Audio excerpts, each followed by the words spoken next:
ஒரு multi டேயினுடைய high. ஓகேவா? இந்த ஹையிலேருந்து மார்க்கெட் வந்து திருப்பி சப்போர்ட் எடுக்கு. ஸோ இதுதான் வந்து மார்க்கெட் இன்றைக்கி இந்த ரேஞ்சில் தான் ஓடி முடிஞ்சிருக்கு. நான் இதில் நம்ம என்ன நடந்தது அன்றைக்கி அப்படின்னா, மார்க்கெட் வந்து ஓப்பன் ஆன உடனே கால் சைடும் நமக்கு வந்து ஒரு ஓப்பனுக்கு மேலே தான் இருந்தது, புட் சைடும் ஓப்பனுக்கு மேலே தான் இருந்துச்சு. அது நான் எப்படி நம்ம வந்து இன்றைக்கி அதை ஃபில்ட்ரு பண்ணது அப்படிங்க நான் உங்களுக்கு காமிக்கிறேன். 24,300 கால் ப்ரீமியம் எடுப்போம்.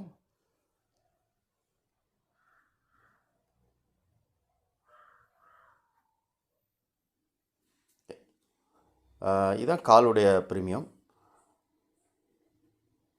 கரெக்டாக பார்த்தீங்க அப்படின்னா ஓப்பனுக்கு மேலே இதோடைய ஓப்பன் லைன் என்ன அப்படின்னு பார்த்தீங்கன்னா 62 ரூபா.